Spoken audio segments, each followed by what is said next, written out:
आप देख रहे हैं श्री हरि कृपा आश्रम चैनल। संस्थापक स्वामी श्री हरि चैतन्य पुरी जी महाराज।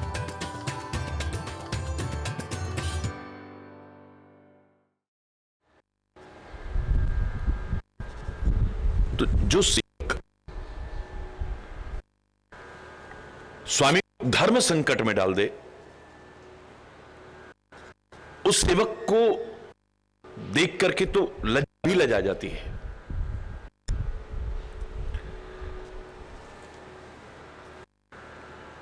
सेवक अपना सुख नहीं चाहता है, सेवा करके सुख पहुंचाना चाहता है। सुख चाहता है, सुख की कामना लेकर के सेवा करता है,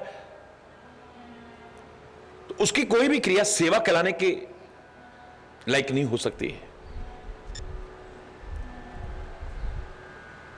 याद करो, मैंने कहा था कुछ लोगों की कामना मूर्खतापूर्ण कामना है।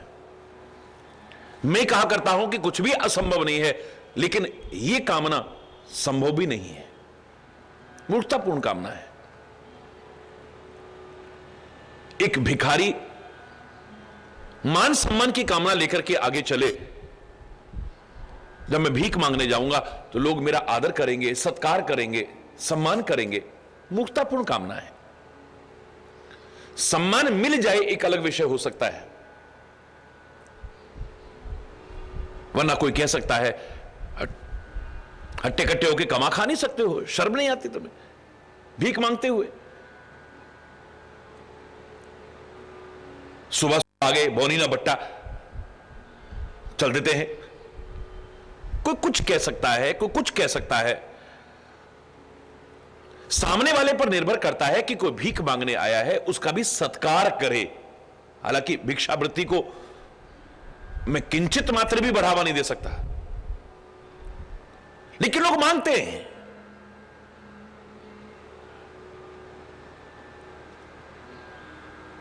उनको देख करके इतना ही कह सकता हूं कि वो भीख मांगने जाएं, ये सोच करके जाएं, ये कामना करते हुए जाएं कि जब हम जाएंगे तो हमारा सम्मान होगा। ये उनकी मूर्खतापूर्ण कामना ही हो सकती है। सम्मान एक भिखारी को भी मिल जाए एक अलग विषय हो सकता है, लेकिन सम्मान की कामना लेकर के चलेगा, यह मूर्खतापूर्ण कामना है। एक व्यसनी के बाद जिसको तरह तरह के व्यसन लगे हुए हैं, धन टिक जाए एक अलग विषय है, लेकिन मेरे पास धन टिकेगा ये कामना लेकर के वो चले, शायद मूर्खतापूर्ण कामना ही होगी। जुआ खेलता है, गंदे व्यसन करता है, ऐसे व्यक्ति के पास धन टिकेगा ये कामना करना मूर्खतापूर्ण कामना है। बड़े बड़े राज्य वैभव भी नष्ट हो गए गंदे व्यसनों के कारण।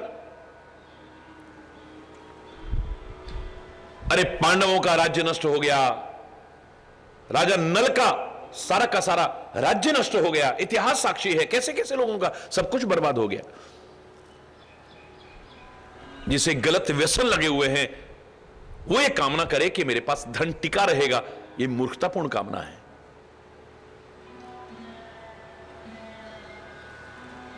एक व्यभिचारी व्यक्ति ये कामना करे कि मेरी शुभ गति होगी, उसकी यह कामना करना भी मूर्खतापूर्ण कामना है।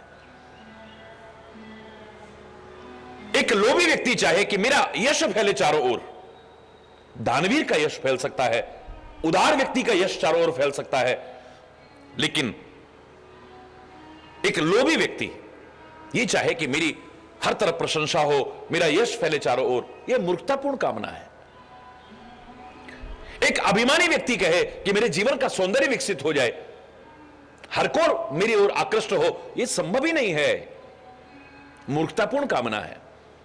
लोग कहेंगे बड़ा अपने आप को पता नहीं क्या समझता है, एक बार बर्दाश्त करेगा, कोई 2 बार बर्दाश्त करेगा, कोई 4 बार। अगर हमें किसी चीज का भी अभिमान है, हमारे जीवन के सौंदर्य को कभी विकसित नहीं होने देगा। जीवन की सुंदरता अगर चाहते हैं अभिमान करते हुए, यह मूर्खतापूर्ण कामना है। ये कुछ लोगों की कामनाएं कैसी हैं, जैसे आकाश से दूध चोना चाहते हैं। आकाश से दूध चूहना जैसे असंभव है, ऐसे ही इन लोगों की कामना भी असंभव है। और उन्हीं में एक आता है कि सेवक को बदले में सेवा के सुख मिल जाएगा, एक अलग विषय हो सकता है, लेकिन सुख मिलेगा यह कामना लेकर के चलता है, वो सेवा कभी नहीं कर पाएगा।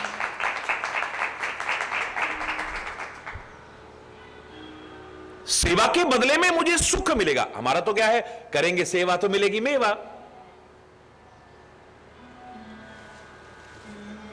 चाहे वो राष्ट्र का सेवक हो, समाज का सेवक हो, सदगुरु का सेवक हो, माता पिता का सेवक हो, किसी का भी सेवक हो, बदले में सुख मिल जाए जो वो सेवा कर रहा है, अलग विषय हो सकता है, लेकिन सुख की कामना लेकर के चल रहा है, वो सेवक कदापि नहीं कहला सकता है।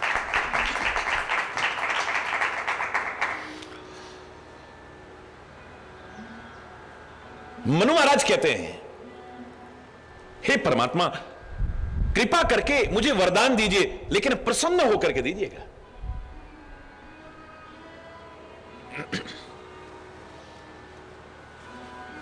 आपको मैं धर्म संकट में डाल दूं, ऐसा कुछ मांग लूं, नहीं, कदापि नहीं। तो प्रसन्न होए यह वर देहु, प्रसन्न होकर के यह वरदान देना मुझे और कुछ नहीं चाहिए आपसे।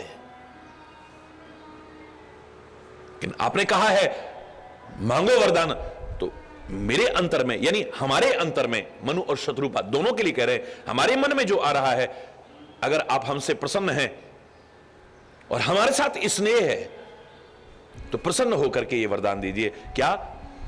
जो स्वरूप बस शिव मन माही, जिहि कारण मुनि जतन कराही, जो भुसुंडी मनमानस हंसा, सगुन अगुन जेहि निगम प्रशंसा। भगवान शिव के मन में जो स्वरूप बसता है,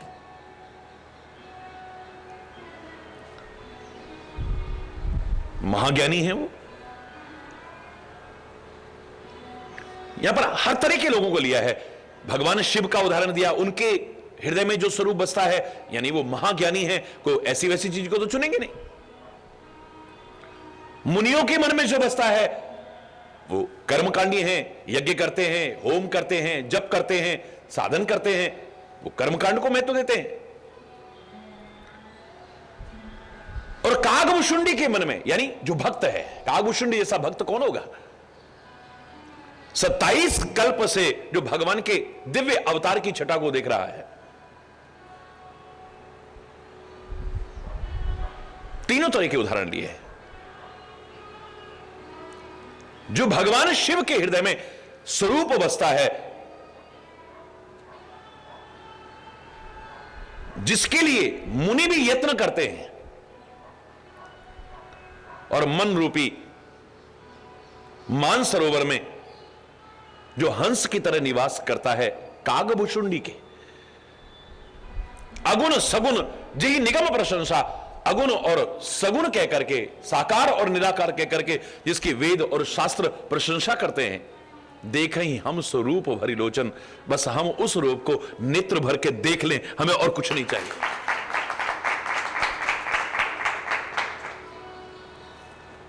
वाणी पवित्र कर ली परमात्मा की प्रशंसा करके, जीवन धन्य कर लिया है परमात्मा के लिए तप करके, कान धन्य हो गए हैं महापुरुषों की वाणी सुन के, और अब आकाशवाणी सुन करके परमात्मा जो कर रहे हैं, नेत्र भी सफल हो जाए आपके, अगर वो दिव्य छटा दिखाई दे जाए। देखें हम सो रूप भरी लोचन, वो रूप आपका देखना चाहते हैं। इस रूप में और उस रूप में कोई फर्क होता होगा, तभी तो। हरि बोल। अर्जुन ने भी कहा था, श्री कृष्ण को तो देख ही रहा है सामने, मैं आपका वो रूप देखना चाहता हूं।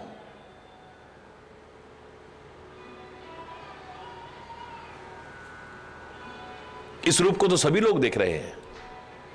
कितने लोग समझते हैं कि आप परमात्मा हैं? कोई आपको मायावी कहता है, कोई आपको छलिया कहता है, कोई कुछ कहता है, कोई कुछ कहता है।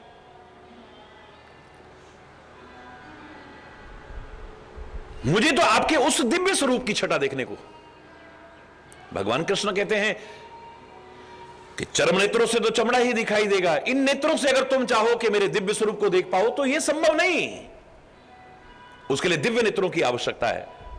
तो दिव्य नेत्र लेने के लिए भी मैं कहां जाऊं हे प्रभु? जब मैंने अपने जीवन की रथ की बागडोर, इसी रथ की नहीं, जीवन रथ की बागडोर आपके हाथों में सौंप दी है, तो अब उस दिव्य नेत्रों को पाने के लिए मैं किसके पास जाऊंगा? आप ही कृपा करके दे दो ना। भगवान कहते हैं दिव्यम ददामि ते चक्षु पश्चिमे, हे कुंती पुत्र, मैं स्वयं कृपा करके तेरे को दिव्य नेत्र प्रदान करता हूं, अब मुझे देख तू।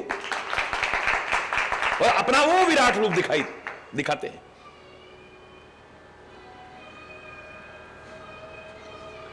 देखे ही हम सो रूप, वो वाला रूप देखना है हमको। तो हरि बोल, ये रूप तो सब कोई देख रहा है। भगवान शिव के हृदय में जो स्वरूप बसता है, जिस स्वरूप के लिए मुनि लोग यत्न करते हैं, कागभुषुंडी के मन मानस का जो हंस है, बस हे शरणागत की रक्षा करने वाले, उनके दुखों का नाश करने वाले, हम यानी मनु और शत्रुपा दोनों प्रार्थना करते हैं कि बस नेत्र भर करके उस रूप को हम देख लें, इतनी हमारे ऊपर कृपा कर दो। भगवान को बहुत अच्छा लगा। मनु और शत्रुपा ने जो कुछ कहा, दंपति वचन परम प्रिय लागे, परम प्रिय लगे। तुम भी जो बोलो, परमात्मा से नहीं, सदगुरु से नहीं, महापुरुषों से नहीं, बड़ों से ही नहीं, किसी से भी बोलो, वो अच्छा लगना चाहिए, बुरा नहीं लगना चाहिए।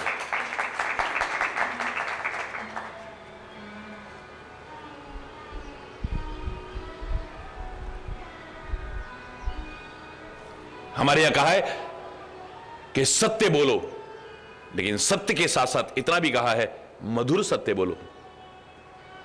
और कई बार ऐसा होता है कि आपके हित के लिए कड़वी दवाई देनी पड़ती है, तो इसलिए कहा कि खाली सत्य और मधुर सत्य ही नहीं, हितकारी सत्य बोलने की कोशिश करो, जिसमें आपकी भलाई हो, वो बोलने की कोशिश करो, हितप्रद बोलने की कोशिश करो। सबसे प्रमुखता हितप्रद के लिए है। दंपति के वचन बहुत प्रिय लगे, बहुत प्रिय। क्यों? क्या है उन वचनों में विशेषता जो परमात्मा को भी इतने अच्छे लग रहे हैं? उनके वचन मृदुल, बोलो, विनीत, प्रेम रस पागे, प्रेम रस, मृदुल, मृदुल है, कोमल वचन है, विनम्र वचन है, अहंकार का लेश मात्र भी कहीं पर नजर नहीं आ रहा है।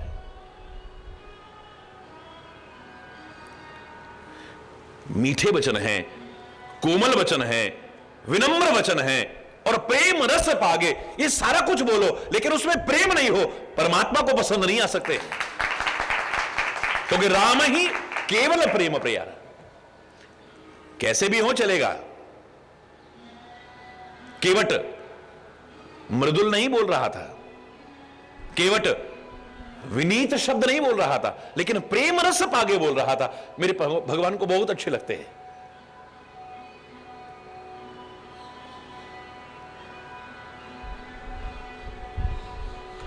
प्रेम लपेटे अटपटे, केवट जो शब्द बोल रहा था वो बड़े अटपटे शब्द बोल रहा था, लेकिन प्रेम रस में परिपूर्ण थे। मेरे परमात्मा को अगर पसंद है तो मात्र प्रेम, राम ही केवल प्रेम, ओनली प्रेम, दूसरी चीज नहीं। आप कितना भी अच्छा बोलते हैं लेकिन उसमें प्रेम नहीं है, उसको पसंद नहीं आएगा। और आप कैसा भी बोलते हैं, अगर उसमें प्रेम है, परमात्मा को पसंद आएगा। हां, अच्छा भी बोले और प्रेम रस पर, तो फिर तो सोने में सुहागा है। क्योंकि उन शब्दों को एक अनुकरणीय शब्द नहीं बता सकते हैं। प्रेम रस में परिपूर्ण तो है, लेकिन बोलने लायक नहीं है, हर कोई सीख सके उनसे नहीं।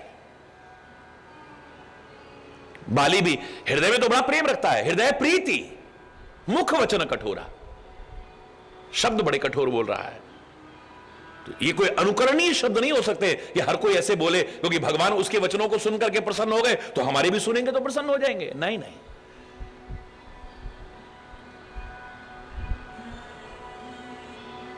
शब्द भी अच्छे हों, कोमल हों, मधुर हों, विनम्र शब्द हों और प्रेम रस में परिपूर्ण हो, परमात्मा भी प्रसन्न हो जाएंगे।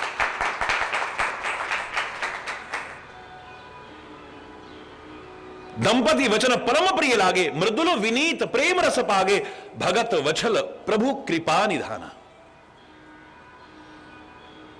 भक्त वत्सल हैं मेरे परमात्मा।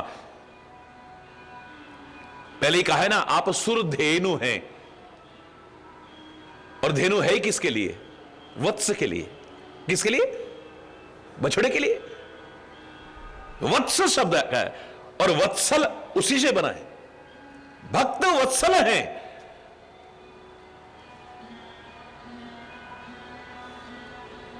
भगवान कहते मैं आता ही तुम्हारे लिए हूं। और किसके लिए आता हूं?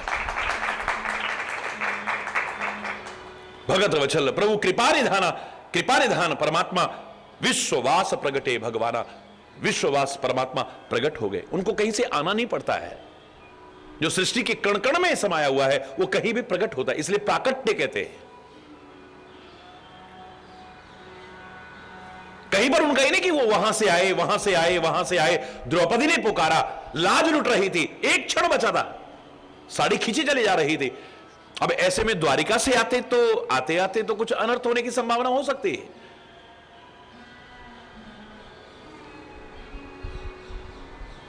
इसलिए कहा कि वहीं पर साड़ी में ही प्रकट हो गए और साड़ी का रूप ही धारण कर लिया है।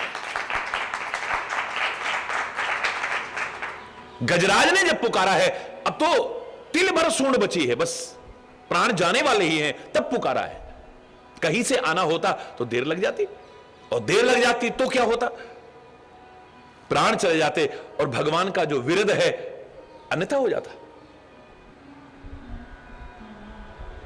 आर्त होकर के कोई पुकारे और परमात्मा रक्षा ना करे, लेकिन रक्षा करने के लिए कहीं से आना पड़ेगा, यह मत सोचिए आप। वो जहां कहो वहीं से प्रकट हो जाता है। इसलिए भगवान का जन्म भी नहीं कहते हैं भय प्रगट कृपाला दीन दयाला कौशल्या हित। प्रकट होते हैं, इसलिए हम उनका उत्सव जी मनाते हैं, प्राकट्योत्सव मनाते हैं, जन्मोत्सव नहीं मनाते हैं। अरे बोल। विश्ववास प्रगटे भगवाना। सृष्टि के कण कण में समाये हुए परमात्मा वहीं प्रकट हो गए हैं, जैसे ही पुकारा है। नील सरोरु नीलमणि नील नीरधर श्याम। नील सरोरु नीलमणि नील नीरधर श्याम। लाज ही तन शोभा निरखे कोटि कोटि सतकाम। लाज ही तन शोभा निरखे कोटि कोटि सतकाम। नील सरोवर भगवान प्रकट हुए हैं, उनका स्वरूप कैसा है? यहां पर उपमा किससे दी जा रही है यह मत देखिए, उसके पीछे भाव क्या है, तत्वतः क्या कहना चाहते हैं। नील सरोवर, उनका स्वरूप नीले कमल की तरह है। क्या भगवान का वर्ण नीला है? क्या वो नीले कलर के हैं? हरि बोलना। प्रार्थना में भी आप कहते हैं ना, नीलांबुज श्यामल कोमलांगम सीता समारो पितवाम भागम। पाणौ महा सायक चारु चापम नमामि रामम रघुवंशनाथम। नीलांबुज यानी नीले कमल के समान कोमल अंग है। अब यहां नीले कमल से तात्पर्य नहीं है, जैसे कमल कोमल होता है ऐसे ही मेरे परमात्मा भी कोमल है। क्योंकि भक्त के सामने प्रकट हुए, और भक्तों के लिए तो वो कोमल हैं, दुष्टों के लिए कठोर हो सकते हैं, या कभी भक्तों के हित के लिए कठोर हो सकते हैं, बाकी उनमें कठोरता वैसे नहीं, कोमलता ही कोमलता है। इतना कोमल है, इतना कोमल आप सोच नहीं सकते। कोमल नहीं, अति कोमल रघुवीर स्वभाव। कैसा है? अति कोमल, अति कोमल रघुवीर स्वभाव। भगवान का स्वभाव तो अत्यंत कोमल है, कोमलता भी फीकी पड़ जाए जहां, इतना कोमल। तो यहां पर नीले कमल के समान कहने का भाव यह है कि वो कोमल है।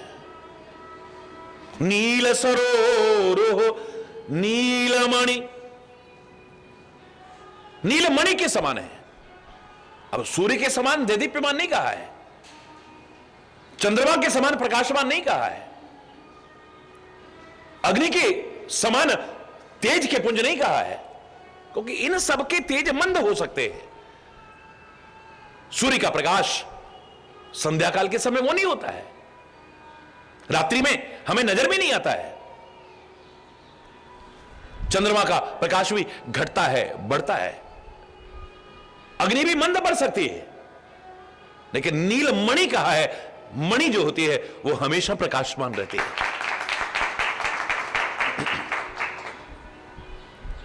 मणि सदैव प्रकाशमान है, निरंतर निरंतर, मंद नहीं होता है उसका प्रकाश।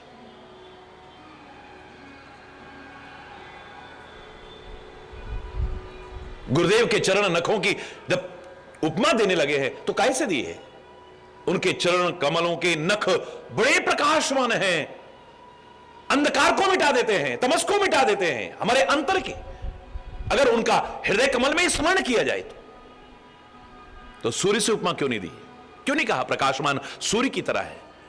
क्यों नहीं कहा चंद्रमा की तरह है? क्यों नहीं कहा अग्नि की तरह तेज के पुंज हैं? नहीं, क्या कहा? श्री गुरु पद नख मणिगण जो। उनकी ज्योति कैसी है? सूर्य के समान नहीं, चंद्रमा के समान नहीं, अग्नि के समान नहीं, श्री गुरु पदनख मणिगण ज्योति, मणियों के समूह की तरह प्रकाशमान है, यानी उसका प्रकाश कभी भी मंद नहीं पड़ता है। सूर्य का प्रकाश सुबह कुछ होता है, दोपहर कुछ होता है, संध्या काल कुछ होता है, रात्रि को होता ही नहीं हमारे सामने। औरों के सामने होता होगा, हमारे सामने चंद्रमा का प्रकाश भी घटता बढ़ता है और दिन में तो बिल्कुल निस्तेज हो जाता है। इसलिए श्री गुरु महाराज के चरण कमलों के नखों के प्रकाश को भी अगर उपमा दी है, मणियों के समूह के समान दी है, नीले कमल के समान है, यानी कोमल है। ये सारी सृष्टि की रचना भी करते हैं, पालना भी करते हैं, संघर्ता भी वही हैं, नियंता भी वही हैं, इस सब में रहते हैं और सबसे परे रहते हैं। जैसे कमल रहता है, जैसे कमल जल में रह करके भी जल से अलग रहता है, मेरे परमात्मा बिल्कुल ऐसे ही अग जग में सब रहित विरागी, ओत प्रोत है सृष्टि के कण कण में, कण कण, अणु अणु, परमाणु परमाणु, उससे भी छोटी जो इकाई है उसके अंदर भी अगर ढूंढोगे तो परमात्मा का अस्तित्व वहां भी नजर आ जाएगा।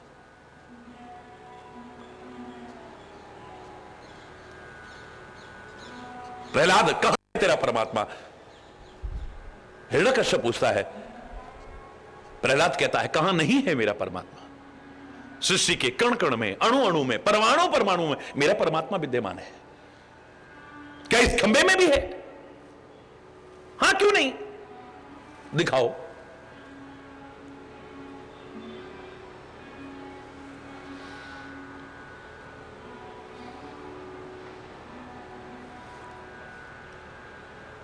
तपता हुआ खंभा, अचानक सबकी निगाह जाती है, एक चींटी चल रही है उस पर। इतने तपते हुए खंभे पर चींटी चलने का तात्पर्य क्या है? जल करके खाक हो जाती। कौन कर रहा है इसकी रक्षा? यहां पर भी मेरा परमात्मा है।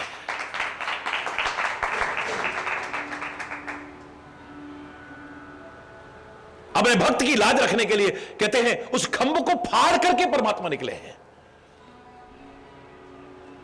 सुनी प्रहलाद की विनती, खंभ को फाड़ हरि निकले। खंभ को फाड़ करके निकले हैं एकदम से। थरथरा गया है सारा समाज, देखता का देखता रह गया, सबकी आंखें फटी की फटी रह गई है उस अद्भुत और विलक्षण स्वरूप को देख करके।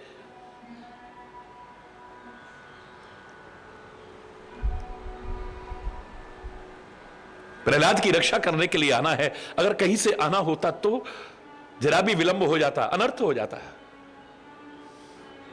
जहां प्रार्थना की वहीं प्रकट हो गए। ये सारे उदाहरण सुनाने का तात्पर्य क्या है? नारद जी को आवश्यकता पड़ी है, अब इस समय जप नहीं हो सकता है, तप नहीं हो सकता है,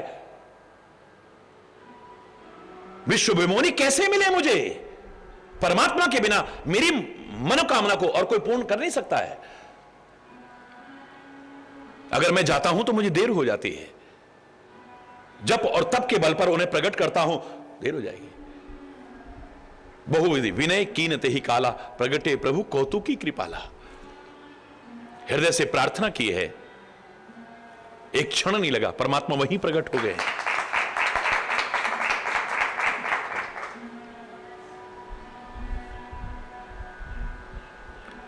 सच्चे हृदय से पुकार के तो देखें हम। मनुष्य शत्रुपा ने हृदय से पुकारा है, भगवान वहां प्रकट हो गए। और उनके स्वरूप का जो वर्णन किया जा रहा है, कैसा स्वरूप है? नील सरोवर, नील कमल के समान है, नीलमणि, परम प्रकाशमान है। बहुत से लोग तो परमात्मा के स्वरूप का अगर कोई कहे कि कैसा है वो, बोले प्रकाश के पुंज है, बस प्रकाश, एक लाइट है। और वो प्रकाश कैसा है? जो कभी भी मंद नहीं होता है। और एकमात्र मणि ऐसी है जो सदैव प्रकाशित रहती है, नहीं कहीं तहां चाहिए दिया घृत बाती। परम प्रकाश रूप दिन राती। रामायण में अन्यत्र कहा है ना कि परम प्रकाश रूप है, दिन राती, दिन रात, सूर्य और चंद्रमा अग्नि, ये दिन रात प्रकाशमान नहीं हो सकते हैं। और वो प्रकाश के लिए नहीं तह चाहिए दिया घृत बाती। ना उसमें दिए की आवश्यकता है, न घी की आवश्यकता है, न बत्ती की आवश्यकता है। और ये ज्योत हमेशा जलती रहती है। जहां परम प्रकाशक प्रकाशक है। तभी मैंने आपसे कहा ना, परमात्मा इस दुनिया में आते हैं, सदगुरु इस दुनिया में आते हैं, महापुरुष इस दुनिया में आते हैं, आपको प्रभावित करने नहीं आते हैं। क्या करना उनको प्रभावित करके? उनको प्रभावित करने की क्या आवश्यकता है? वो आपको प्रभावित करने नहीं आते हैं, वो आपके जीवन को प्रकाशित करने आते हैं।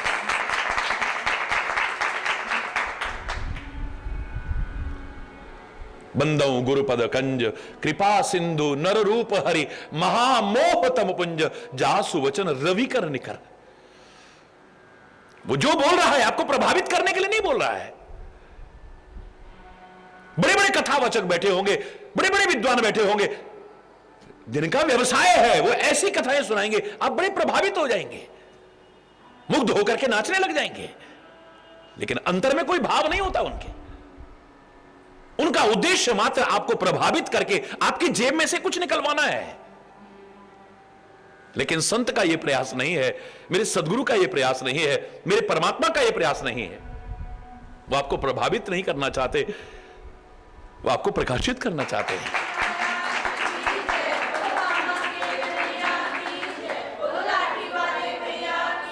जिनके वचन भी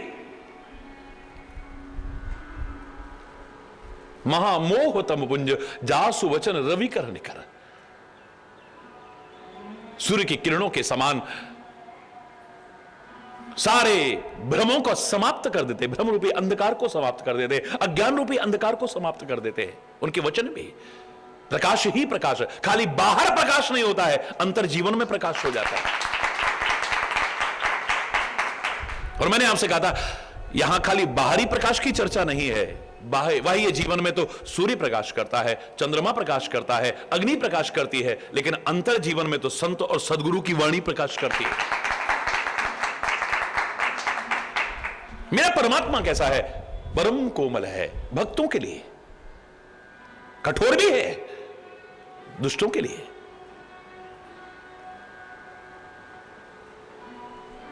या भक्तों के हित के लिए कभी कठोरता धारण करता है, अन्यथा तो परम कोमल है, अति कोमल है। कोमल कुसुम ही चाहिए, इतना कोमल है, उसके सामने कोमलता भी फीकी लगती है।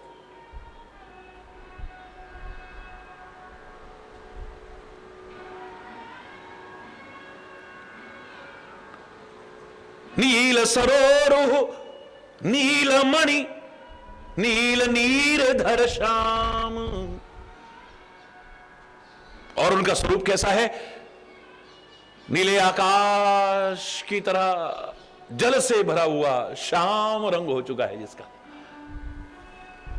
इसलिए भगवान के अनेक नामों में से श्याम शब्द जरूर आ जाता है।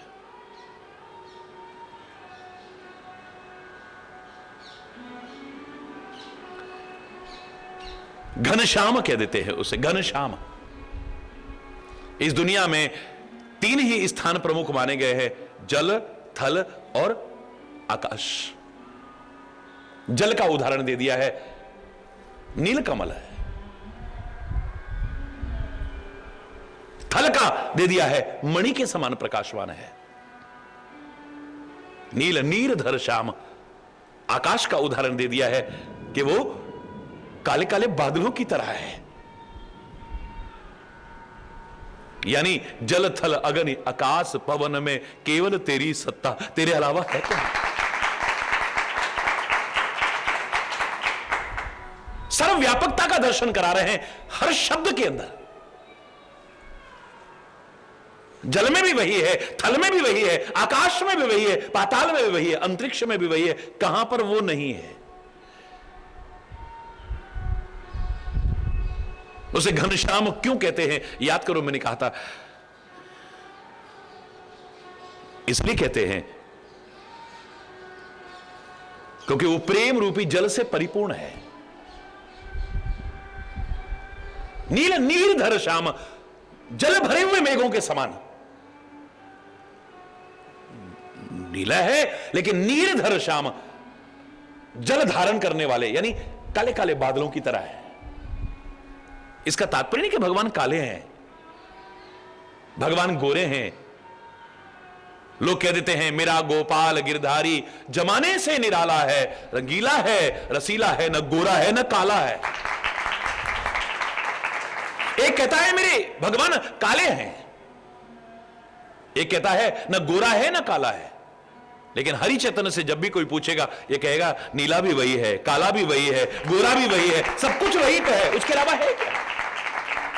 निराकार भी वही है, साकार भी वही है, सब कुछ वही है। तो ये बहस किस बात की? तुम जिस रूप में चाहो तुम्हारे सामने प्रकट हो सकता है, जिस रूप में तुम चाहो। भक्तों के लिए नाना रूप धारण किए हैं उसने, अनेक रूप रूपाय विष्णवे प्रभु विष्णु। विष्णु सहस्त्र नाम शुरुआत ही यहीं से होती है।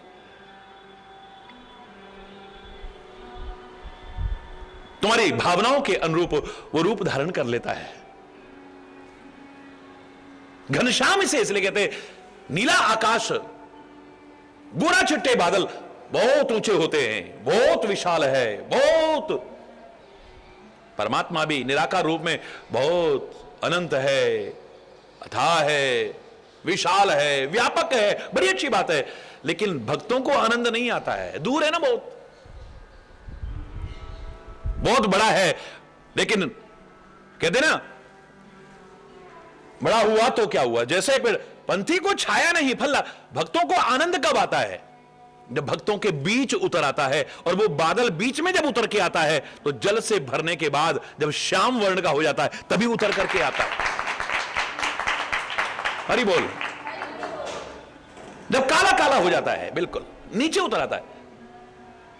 और मेरे शायद हम संसार के त्रितापों से तपने वाले जीवों के लिए बड़े बड़े उन बादलों से, गोरे चिट्टे बादलों से, वो काले काले बादलों की छोटी सी टुकड़ी भी कहीं लाभदायक है, जो हमको शांति प्रदान दिया, शीतलता प्रदान कर जाती है। कहा भी है ना, प्यासों की प्यास बुझा ना सके वो उजले घन किस काम के हैं। ये काले काले बादल की जो छोटी सी भी टुकड़ी चाहे हो, वो जब नीचे उतर के आती है, हमारे बीच आ जाती है, कई बार तो हमें लगता है हम उससे ऊपर हैं। पहाड़ों में जाओ, अपने से भी नीचे नजर आते हैं बादल, जल से भरे हुए बादल।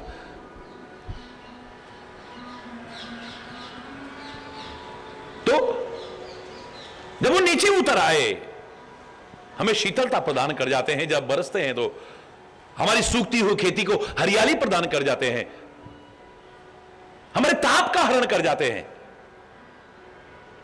जल दे जाते हैं, जीवन दे जाते हैं, बहुत अच्छे लगते हैं। उसको घनश्याम कहने के मैंने अनेक अर्थ किए थे, एक यही था, वो प्रेम रूपी जल में परिपूर्ण होकर के नीचे उतर आता है, अवतार लेकर के हमारे बीच आ जाता है, इसलिए हम उसे घनश्याम कहते हैं। नील नीरधर श्याम, नीले बादलों की तरह श्याम वर्ण का होकर के आ जाता। और घनश्याम उसे क्यों कहते हैं, श्याम वर्ण का क्यों कहते हैं? उसे काला इसलिए नहीं कि वो काला है, मुझे लगता है इसलिए कहते हैं क्योंकि काला रंग अगर किसी पर चढ़ जाए तो कोई और रंग फिर अच्छा नहीं लगता है। और कहा भी है, सूरदास कारी कामर पे चढ़े ना दूजो रंग। ऐसे ही परमात्मा के रंग में जो रंग जाता है, फिर उस पर और रंग अच्छा नहीं लगता है। हरि बोल। लाजही तन शोभा निरखी, कोटि कोटि सतकाम। सैकड़ों करोड़ कामदेव भी जिसकी शोभा को देख करके लज्जित हो रहे हैं, ऐसी शोभा है उसकी। तभी तो कहते हैं, जिन आंखिन में तब रूप बसो, इन आंखिन सो अब देखिएगा। तेरा रूप देखने के बाद फिर आंखों को कोई रूप अच्छा भी नहीं लगता है, चाहे कितना भी क्यों ना सुंदर हो। लेकिन जिसकी आंखों में तेरा रूप बस गया है, उसको फिर कोई और रूप अच्छा नहीं लगता है। जिसके कानों के तेरे शब्द सुनने की आदत पड़ जाए, उसे कोई और शब्द अच्छा नहीं लगता है। जिसकी वाणी को तेरे गुण गाने की आदत पड़ जाए, व्यसन लग जाए, इस जबान से फिर कुछ और बोलना अच्छा नहीं लगता है। जिसको तेरा प्रसाद ग्रहण करने की आदत पड़ जाए, उसके जीव को फिर कोई और रस लालायित नहीं करता है। जिसके पैरों को तेरे दरबार में चलने की आदत पड़ जाए, तेरे दर पर आने की आदत पड़ जाए, वो फिर कहीं और जाने को मन नहीं करता है। जिन हाथों को तेरी सेवा करने की आदत पड़ जाए, उन हाथों से फिर कुछ और काम नहीं होता है। जिस मन मस्तिष्क में तेरा चिंतन हो, वहां फिर कुछ और लाने को मन नहीं करता है। जिसका सिर तेरे दर पर झुक गया है, ऐ मेरे परमात्मा, ऐ मेरे सदगुरु, ये दर फिर कहीं और झुकाने को, ये सर किसी और दर पर झुकाने को मन नहीं करता है। वो तो औरों से भी कहता है, क्यों डरते हो ए जगवालो, इस दर पर शीश झुकाने में, ये वो दर है जिस दर पर तो सिर भेंट चढ़ाए जाते हैं। अरे यहां झुकाना तो क्या, यहां सिर भी चढ़ाना पड़े तो भी कम। मेरे सदगुरु का, मेरे परमात्मा का दर तो ऐसा दर है जहां सिर झुका लिया, अब विनम्रता पूर्वक सबका सम्मान करते हुए चाहे झुके, पर झुकाने की अब आवश्यकता नहीं पड़ती है। हरि बोल।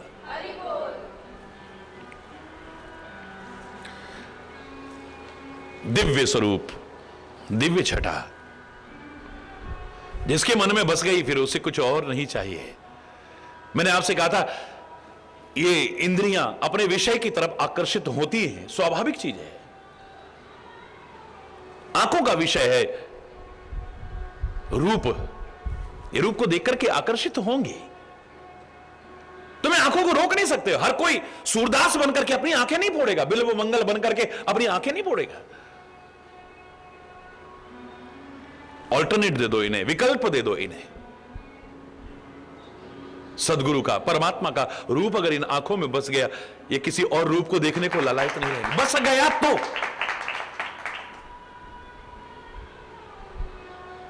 कान है, इनका विषय है शब्द, ये शब्द की तरफ आकर्षित होंगे, ये सुनना चाहते हैं कुछ। लेकिन इसे अगर हमने विकल्प दे दिया, इसको सत्संग सुनाना शुरू कर दिया, भजन सुनाना शुरू कर दिया, गुरु और महापुरुषों की वाणी सुनाना शुरू कर दिया, इन कानों को फिर कुछ और अच्छा नहीं लगेगा। नासिका का विषय है गंध, ये नाक खुशबू की तरफ आकर्षित होगी, स्वाभाविक चीज है। अच्छी गंध की तरफ, सुगंध की तरफ आकर्षित होगी, स्वाभाविक। लेकिन गुरु चरण कमलों की गंध भोरा बन करके अगर एक बार ग्रहण कर ले, और गंध इसे अच्छी नहीं लग सकती। ये जिह्वा का विषय है रस, ये रस ग्रहण करती है, स्वाभाविक है, ये स्वाद की तरफ आकर्षित होगी, रस की तरफ लालायित होगी। लेकिन प्रभु और गुरु प्रसाद का अगर इसे चस्का लग गया ना, कोई रस इसको अच्छा नहीं लगेगा, सब स्वाद फीके लगेंगे। शरीर है स्पर्श की ओर स्वाभाविक है, आकर्षित होगा, लालायित होगा। ये शरीर स्पर्श पाने के लिए लालायित रहता है। लेकिन जिसे गुरु का और परमात्मा का स्पर्श मिल गया हो, फिर कोई और स्पर्श अच्छा नहीं लगता। और वैसे भी मैंने आपसे कहा था, ये दुनिया के विषय की तरफ आकर्षित तो होती है इंद्रिया, लेकिन दुनिया के ये बड़े से बड़े विषय भी इसे हमेशा अपने मोहजाल में फंसा करके नहीं रख सकते हैं। आंखें रूप देखना चाहती हैं, लेकिन एक रूप की तरफ ये हमेशा आकर्षित होंगी, गारंटी नहीं है। आज वो अच्छा लगा, आज वो अच्छी लगी, फिर वो अच्छा लगा, फिर वो अच्छा लगा, वो दृश्य अच्छा लगा। वो इस आंखों को रोज नया रूप देखने की आदत पड़ जाती है। एक रूप हमेशा के लिए इसे बांध के नहीं रख पाता है। लेकिन सदगुरु का और परमात्मा का रूप अगर बच जाए, कुछ और देखने को मन नहीं करता है। कान का विषय है शब्द, ये शब्द सुनना चाहता है, लेकिन दुनिया के जिन विषयिक गीतों की तरफ आप आकर्षित होते हो, ये कितने दिन मैंने आपसे कहा था, एक गाना आज हिट गया, 10 दिन बाद पिट गया, फिर एक और नया गाना आ जाता है, फिर एक और नया गाना आ जाता है। जो पहले गली गली में सुना जाता था, मोहल्ले मोहल्ले में सुना, हर आदमी की जबान पर चढ़ा था, अब एक नया गाना आ गया, वो गाना है ही नहीं। लेकिन भजन, परमात्मा के नाम, वो मंत्र, वो गीता, वो गुरु ग्रंथ, वो कुरान, वो बाइबल, वो रामायण, वो महाभारत, वो वेद, वो पुराण, श्रीमद् भागवत, इनके जो रसिक हैं, सारी जिंदगी भी अधूरी लगती है।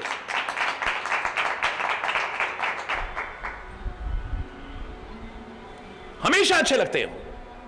वही भजन 100 साल पहले भी सुनते थे, आज भी उसे सुनो, वही आनंद आता है। फिर आप सुनोगे बाद में भी, फिर वही आनंद आएगा। परमात्मा के नाम तब भी अच्छे लगते थे, आज भी अच्छे लगते हैं, आगे भी अच्छे लगेंगे। एक दृश्य को आप कितनी बार देख लोगे, एक फिल्म को आप कितनी बार देख लोगे, एक व्यक्ति को कितनी बार देखोगे, धीरे धीरे धीरे धीरे, ये सीधी सी बात है, मजाक नहीं है।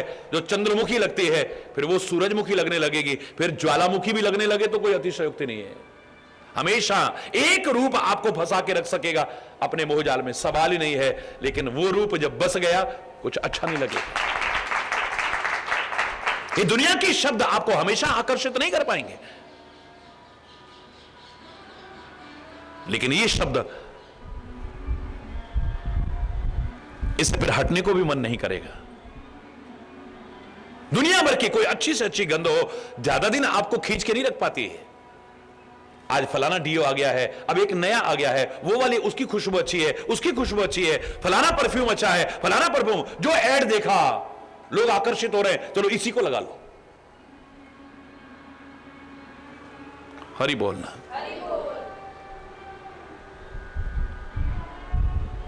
लेकिन जैसे भंवरा कमल की गंध में आकर्षित होता है, दुनिया की कोई खुशबू उसे अपनी ओर आकर्षित नहीं कर सकती।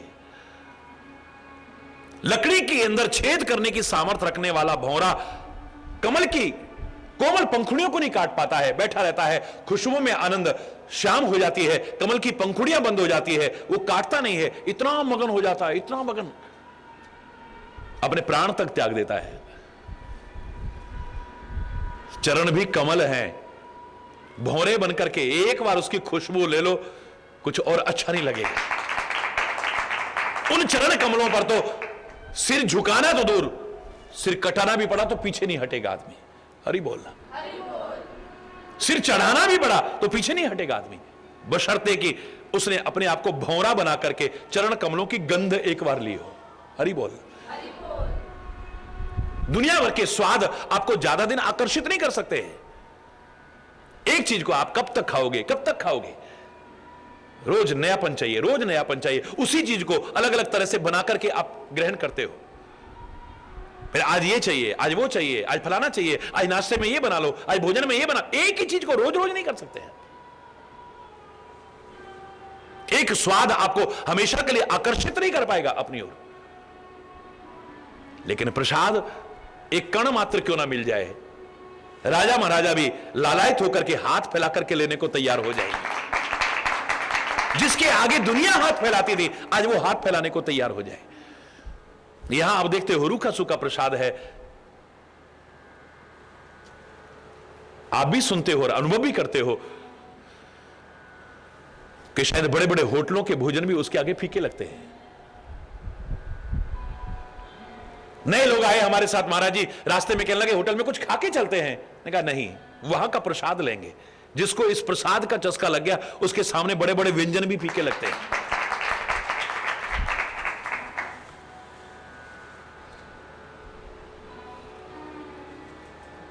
प्रसाद के स्वाद ही कुछ और है। हरि बोलना। रस ही कुछ और है उसमें। स्पर्श, पता नहीं क्या क्या स्पर्श किया होगा, किस किस का स्पर्श किया होगा, किस किस ने स्पंदित किया होगा, लेकिन हमेशा नहीं। फिर किसी और का स्पर्श, फिर किसी और का स्पर्श। लेकिन संत, सदगुरु या परमात्मा का स्पर्श अगर एक बार मिल गया, जीवन का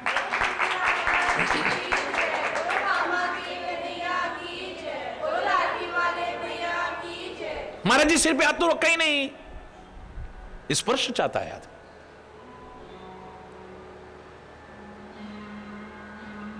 महाराज जी आशीर्वाद तो दिए ही नहीं। हरि बोल।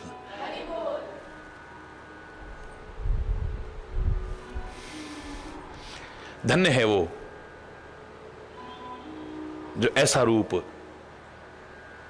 ऐसा शब्द, ऐसी गंध, ऐसा स्पर्श पाकर के जीवन को समाप्त नहीं, जीवन को धन्य करने की कोशिश करता है। सांसारिक विषयों में तो हमारे महापुरुषों ने कहा था, सतर्क करने की कोशिश की थी, डराने की नहीं, आगाह करने की कोशिश की थी। अरे एक एक विषय की तरफ आकर्षित होकर के लोगों की जिंदगी तबाह हो गई। एक एक विषय की ओर, रूप की तरफ आकर्षित होता है पतंगा, उसे दीपक की लौ बहुत अच्छी लगती है, उसकी आंखें आकर्षित हो जाती हैं उसकी तरफ, उसी पर मंडराने लगता है। दीप शिखा पर वो पतंगा मंडराने लगता है और उसी पर मंडराते हुए अपनी जान खत्म कर देता है। रूप की तरफ आकर्षित होकर के पतंगा अपनी जान से हाथ धो बैठता है। शब्द की तरफ आकर्षित होकर के हिरण अपनी जान से हाथ धो बैठता है। गंध की तरफ आकर्षित होकर के भौरा अपनी जान से हाथ धो बैठता है। स्वाद की तरफ आकर्षित होकर के मछली अपनी जान से हाथ धो बैठती है। स्पर्श के लिए लालायित रहता हुआ हाथी अपनी जान से हाथ धो बैठता है। एक एक विषय के अधीन इन सब की क्या दुर्दशा होती है। ऐ संसार के जीव, तू तो पांचों के अधीन है, पता नहीं तेरा क्या होगा, पता नहीं तेरा क्या होगा। अगर तू बचना चाहता है, इसे अच्छा विकल्प दे दे, बस ऑल्टरनेट दे दे, धन्य हो जाएगा। ऐसा रूप है वो, उसको देखने के बाद तो कुछ अच्छा ही नहीं लगता है। गुरुदेव का, परमात्मा का एक भी शब्द अगर सुनने को मिल गया है, उसके आगे दुनिया के सब शब्द फीके लगते हैं। उनका प्रसाद जरा सा मिल गया है, उस प्रसाद के आगे बड़े बड़े व्यंजन भी फीके लगने लगते हैं। उनका कृपा का हाथ अगर मिल गया है, दुनिया भर के स्पर्श फीके लगने लगते हैं। हरि बोलना।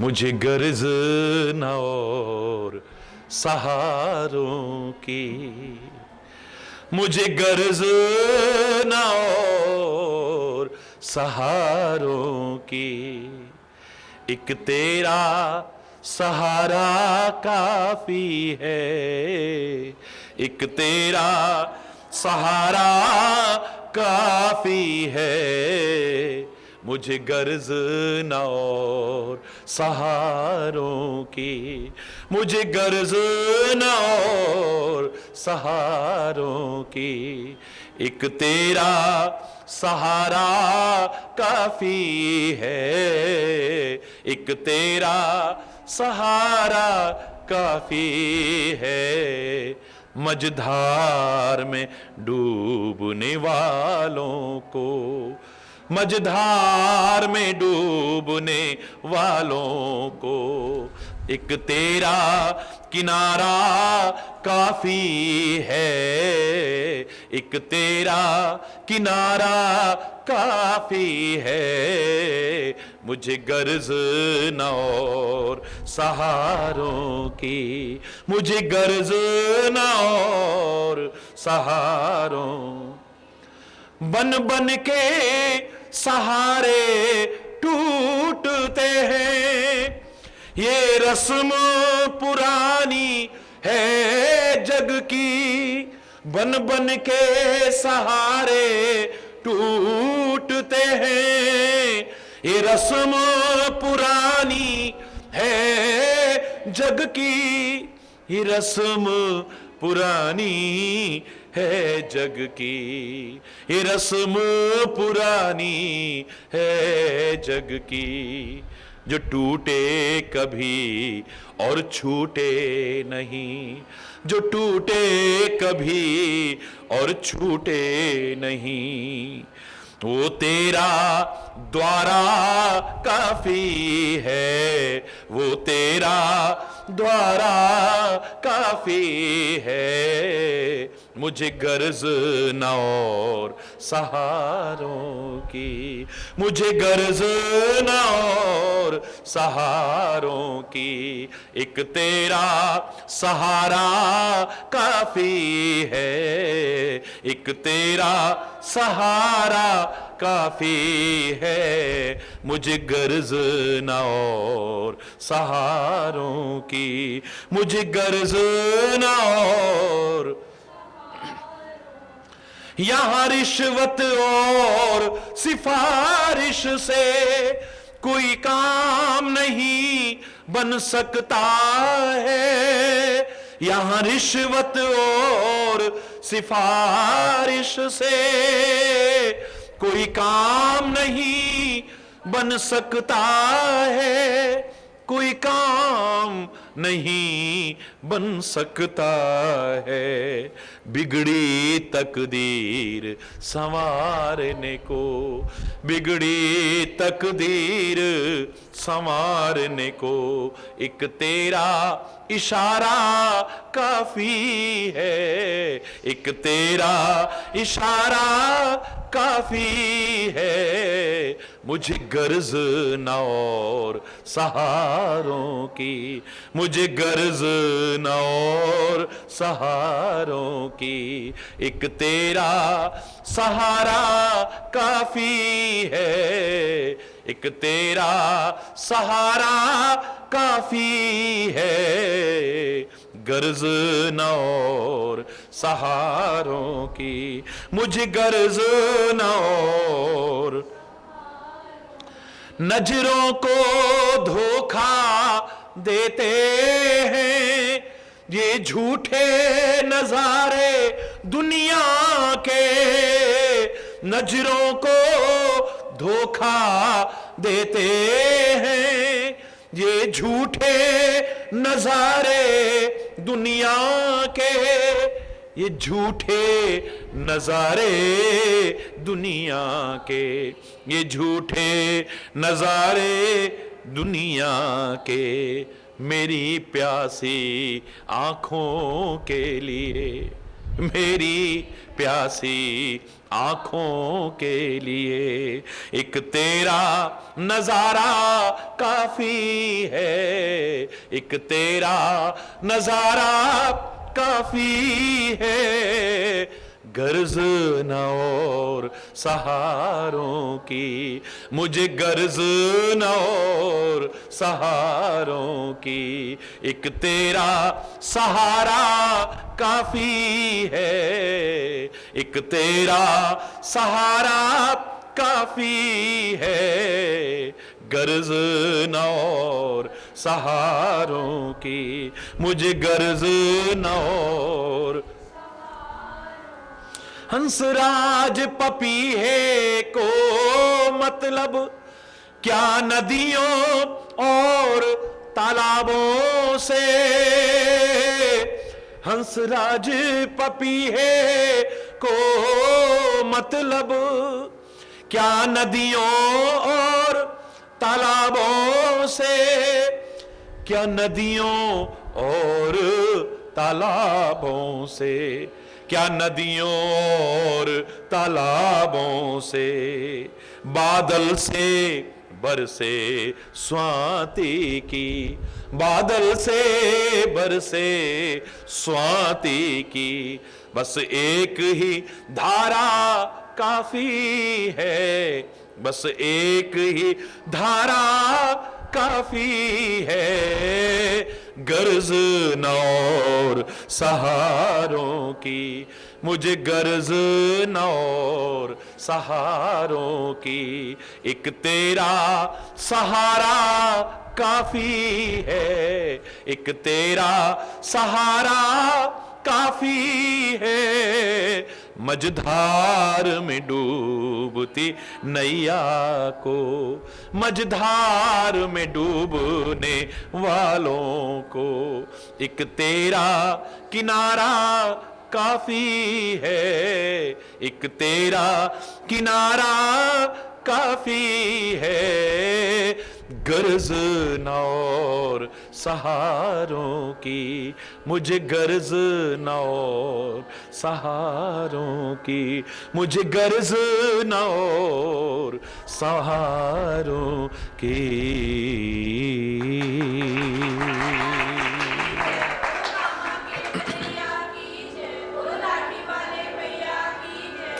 परमात्मा प्रेमपूर्ण प्रार्थना को सुनकर के प्रकट होते हैं, साकार रूप में प्रकट होते हैं। वो निराकार परमात्मा मनु और शत्रुपा के सामने कैसी उनकी दिव्य छटा है, कैसा उनका अलौकिक दिव्य विलक्षण स्वरूप है, शेष कल चर्चा करते हैं। आज यहीं पर अगर कोई गलत शब्द निकला हो समय अभाव के कारण, उसके लिए क्षमा चाहता हुआ अपनी वाणी को विराम दूंगा।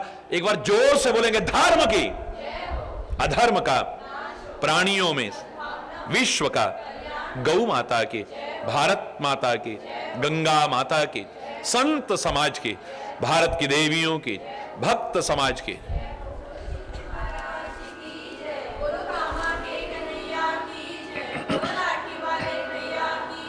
बोलो वृंदावन बिहारी लाल की जय।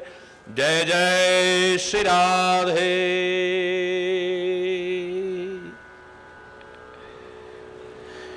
श्याम राम। हरि बोल, हरि बोल, हरि बोल।